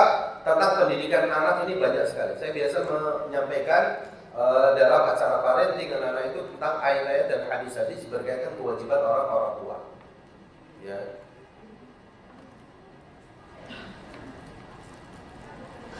Apabila saya memiliki bayi usia 3 bulan, lalu terkena air pipisnya saat mau sholat, apakah saya harus berwudu lagi? Apakah perbedaan bayi laki atau perempuan? Kalau bayi ya yang baru 3 bulan seperti yang ditanyakan itu makannya itu baru ASI ya, dari air susu ibunya murni, tidak bercampur dengan bubur dan yang lain-lain gitu ya. Maka kalau bayi anak laki-laki kencing dan itu nyampe ke pakaian kita, cukup dipercikkan saja. Ambil air yang bersih, percikan kepada apa? Percikan kepada kain yang terkena air kencing bayi laki-laki tadi. Kalau perempuan ya itunya kainnya atau pakaian kita dipucer saja. Tidak mesti dicuci semuanya, tapi yang kena bagian mana? Nah, itulah yang tinggal dipucer gitu ya. Itu seperti itu perbedaan cara membersihkan kain ataupun pakaian yang terkena air kencing bayi.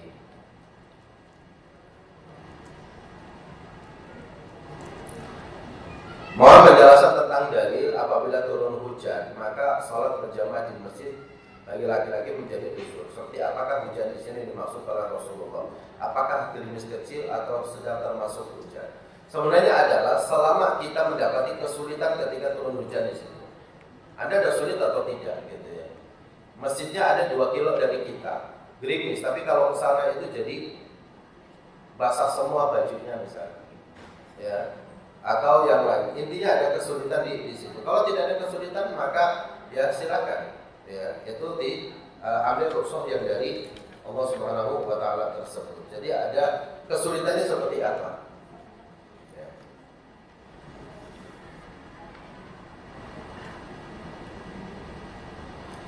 Bagaimana kalau kita sedekah terus harus konfirmasi? Dikatakan aja bahwa konfirmasi ini kita itu konfirmasi tulisannya dari hamba Allah gitu ya, bersedekah sekian gitu ya. Itu mungkin konfirmasinya di situ tidak langsung dijelaskan nama kita, atau kalau menjelaskan nama ya tergantung. Pertama harus benahi hati kita, yang namanya kalau muncul itu hati kita tidak terganggu dengan ujub tadi ya, atau riya atau sum'ah tersebut. Yang keduanya ada tujuan mengajak orang lain juga untuk apa? Untuk bersedekah. Boleh, karena sedekah ini boleh dua. Boleh terang-terangan, boleh sembunyi-sembunyi. Sahabat Ali bin Abi Thalib melakukan 2 hal ini di hadapan Rasul. Satu sedekah secara terang-terangan, lalu kemudian satunya lagi Ali bin Abi Thalib itu sembunyi. Dan itu dua-duanya tetap dijaga hatinya untuk tidak apa? Untuk tidak sampai kepada riya, sum'ah dan lain-lain. Allah Ta'ala. Ustaz mau bertanya, saat haji, setelah selesai haji, travel adakan city tour ke Kornes, Jeddah. Kita tidak lakukan tawaf wada karena katanya kalau kita balik lagi ke Mekah, apakah ini kena dam? Karena ada beberapa ustaz yang kebetulan haji yang mereka tawaf wada dulu sebelum keluar Mekah, seperti ke Taif dan Kornes. Jadi seharusnya kita tawaf wada dulu atau tidak, dan bagaimana hajinya? Karena kita ikuti pendapat yang tidak tawaf wada dulu. karena kembali lagi ke Mekah. Ya ini banyak yang berkenaan dengan menunaikan kewajiban haji. Kewajiban haji yang paling terakhir itu adalah tawaf wada. Intinya itu, yang kalau kita tidak tawaf wada, maka kita terkena dam, gitu ya. Maka harus tawaf wada. Nah, permasalahan itu yang pertama itu harus dipahami bahwa tawaf wada itu adalah salah satu wajib haji, bukan rukun haji, tapi wajib haji. Kalau apa bedanya Ustaz rukun haji dengan wajib haji? Kalau rukun haji ditinggalkan nggak sah, ya kan, tidak sah hajinya, harus ulang tahun depan lagi. Seperti apa? Wukuf di Arafah, ya kan, wukuf di Arafah. Maka orang lagi sakit pun diajak ke Arafah, meskipun sejam 2 jam di Arafah lalu dibawa lagi ke rumah sakit. Gitu. Harus ada wukuf di Arafah. Ya, maka apa? Al-Hajju Arafah kan gitu. Tapi kalau wajib haji, kalau sampai ketinggalan maka harus bayar dam. Tetap hajinya sah, tapi bayar dam. Nah, permasalahannya kemudian yang kedua masuk pada pembahasan yang ditanyakan itu, apakah atau kapan kita tawaf wada kan gitu. Tawaf wada itu sebelum kita meninggalkan, pendapat tadi sebelum meninggalkan kota Mekah untuk selamanya. Dalam artian untuk 1 kali safar itu. Ya kan? Kita meninggalkan Mekah. Ya. Maka itu kita tawaf wada. Tapi kalau kita misalkan ke Kornes misalkan, ya, atau misalkan ke Taif yang memang itu butuh waktu sehari, lalu kemudian balik lagi, ya balik lagi, dan masih ada sehari 2 hari di situ, kita pun itu harus tetap ada tawaf wada, ya kan? Maka ketika kita lagi ke Kornes misalkan ke Taif gitu ya, atau sekedar jalan-jalan keluar tanah haram. Jadi kalau ke Taif memang agak jauh, misalkan kalau ke Kornes itu cuma 1,5 jam, kalau Taif mungkin bisa 3 jam misalnya gitu ya. Apakah kemudian itu kita tawaf wada dulu atau tidak? Sebenarnya itu bukan permasalahan yang diperdebatkan oleh para ulama, tapi yang diperdebatkan itu adalah Anda masih di Mekah atau enggak? Gitu. Anda masih berada di Mekah enggak?